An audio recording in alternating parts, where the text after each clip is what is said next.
एक गांव में मोहन नाम का एक व्यक्ति रहता था। वह बहुत ही ईमानदार और सभ्य व्यक्ति था। उसे लोगों की मदद करने में बहुत ही आनंद प्राप्त होता था। लेकिन किसी कारणवश उसको दो शादियां करनी पड़ी। उसकी पहली पत्नी बहुत ही सुंदर और घमंडी थी। मोहन की दूसरी पत्नी सरल स्वभाव की थी, लेकिन उसका एक पैर नहीं था। सुंदर पत्नी को अपनी सुंदरता पर बहुत ही घमंड था।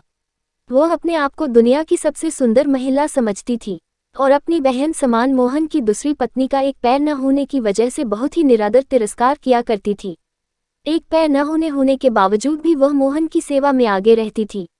घर के सभी काम काज पे हाथ बटाती थी और पूजा पाठ में भी अपना मन लगाती थी। मोहन की तरह ही उसे भी दूसरों की सहायता करना पसंद था, लेकिन उसको बाहर जाने का मौका ही नहीं मिल पाता था। सुंदर पत्नी तो दिन भर आईने के सामने बैठकर स्वयं को निहारती रहती थी। उसे केवल अपनी सुंदरता से ही प्रेम था। एक दिन मोहन घर पर नहीं था। सुंदर पत्नी दूसरी पत्नी पर अपनी सेवा के लिए आदेश पर आदेश देती जा रही थी।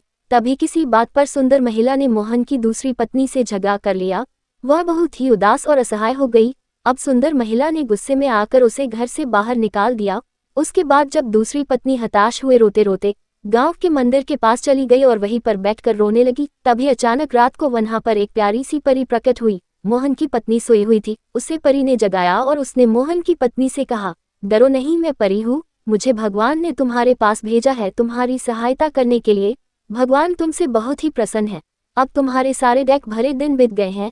इतना कहकर परी ने उसे एक सुंदर सा रूप दिया और उसे एक बिंदी भी दी। परी ने बिंदी देते हुए कहा, यदि यह बिंदी तुम्हारे सिवा कोई दूसरा छुएगा तो वह कुरूप हो जाएगा। इतना कहकर परी वहां से चली गई। मोहन की पत्नी ने जैसे ही बिंदी लगाई उसका पैर भी वापस आ गया। वह मन ही मन बहुत खुश हुई और घर की ओर वापस चली गई। यह सब बात घर जाकर मोहन को बताई। मोहन भी बहुत खुश हुआ, लेकिन सुंदर पत्नी ने उसकी आधी बात ही सुनी थी। सुंदर पत्नी ने जब उसकी बिंदी को छुई तो वह उसी समय कुरूप हो गई। जब मोहन ने उस कुरूप महिला को देखा तो भिखारी महिला समझकर घर से बाहर निकाल दिया। इस कहानी से हमें यह सीख मिलती है कि हमें सबके साथ अच्छा व्यवहार करना चाहिए, क्योंकि बुरा व्यवहार करने से नतीजा भी बुरा निकलता है।